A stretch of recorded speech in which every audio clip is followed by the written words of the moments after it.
غضب شعبي مغاربي حل على وزير العدل عبد اللطيف وهبي الذي اتهم بالمس بشرف المغربيات عندما قال اجوا نديروا للدي ان اي كلمه زاد شيء ذري نقلبوا على باه يبغى المغربي غادي وتابعوا 20 ذري.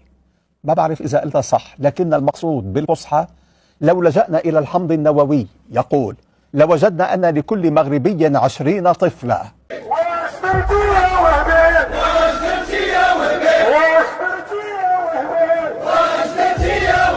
أن لدين حقيقة علمية لا يأتيها الباطل لا من خلفها. إيوا مزيان اش نديروا الناس بلدين كي ما تسالش دري انت لدين نقلبوا على باه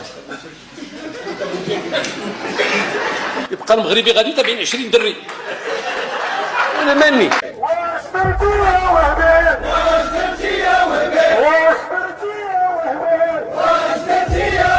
هذا الرجل يجب ان يرحل. هذا الرجل خصو خبره عقليه على الامور اللي كيقول بها. هذه مضامين ما عمرها كاينه حتى في شي بلاد.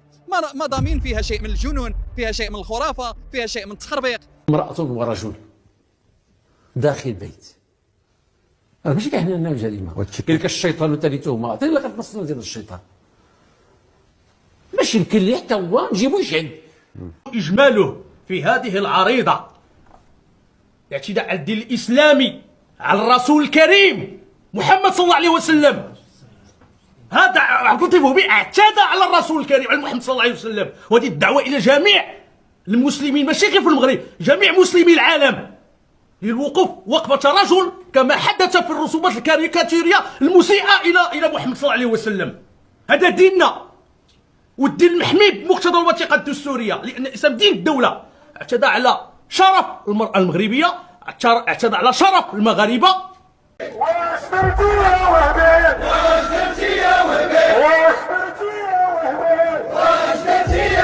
عدم تجريم العلاقات الرضائية في المجال الخاص، اتجهنا نحو إلغاء النص الذي يجرم العلاقات في الفضاء الخاص.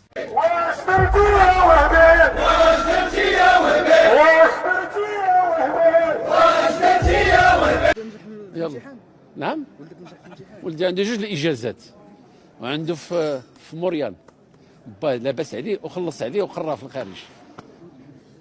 يعني هذا السؤال